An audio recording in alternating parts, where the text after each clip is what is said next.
légende des légendes du club. Vendredi dernier, à l'occasion du derby face à Rennes, le FC Nantes a rendu hommage à ses anciennes gloires.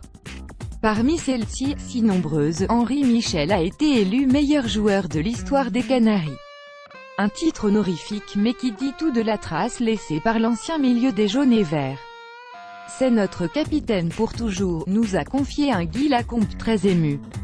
C'est le symbole d'une génération et d'un état d'esprit canari.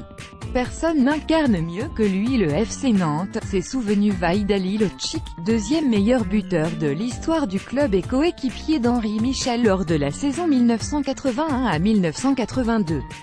À l'entraînement, il montrait l'exemple dans l'engagement et le don de soi. Entre 1966 et 1982, il ne fut l'homme que d'un seul club, le FC Nantes, 3 titres de champion de France, 4 fois vice-champion, une Coupe de France et 2 finales.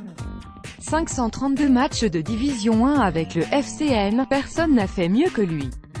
Le maillot européen, le short moule en vert, les luttes au couteau face à Saint-Étienne, les débuts du jeu à la nantaise, la forteresse Marcel Sopin, c'était tout cela Henri Michel.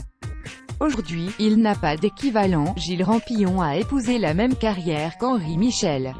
De 1970 à 1982 à Nantes. Lui comme meneur de jeu, Henri Michel comme meneur plus reculé. Il nous en dresse un portrait technique très précis, c'était un joueur complet techniquement et physiquement. Il avait un volume de jeu incroyable. Quand on parle de footballeur moderne, il l'incarne mieux que quiconque. Il aimait courir, multipliait les efforts. Mais il possédait aussi un jeu long très précis avec des transversales de 40 mètres. Il ne faut pas oublier sa frappe du coup de pied. Aujourd'hui, il n'a pas d'équivalent, une sorte de super milieu qui aimantait le jeu. Dès qu'on avait le ballon, on regardait où il était placé pour lui donner. Il était notre plaque tournante, continue Rampillon. Limité en vitesse de course, il a fini par reculer pour terminer sa carrière en libéraux. Mais c'est le brassard chevillé au corps qui l'a marqué la grande histoire des Canaries. Capitaine emblématique durant une dizaine d'années, il détenait les clés du jeu.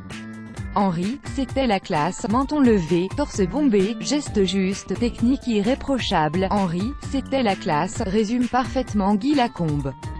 Le Alain Delon du football, une certaine idée de l'élégance sur le terrain mais pas seulement. Lacombe encore, quand je suis arrivé à Nantes en 1976, je n'étais personne, juste un petit Aveyronnais de rien du tout.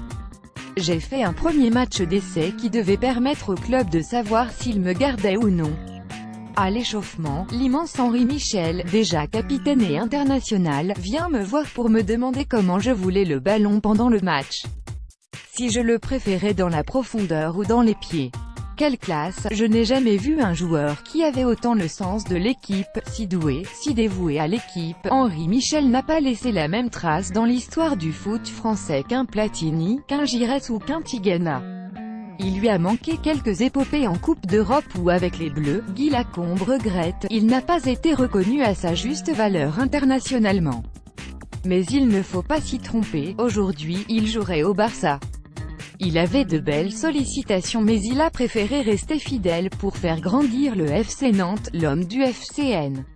La figure éternelle des Canaries, légende des légendes.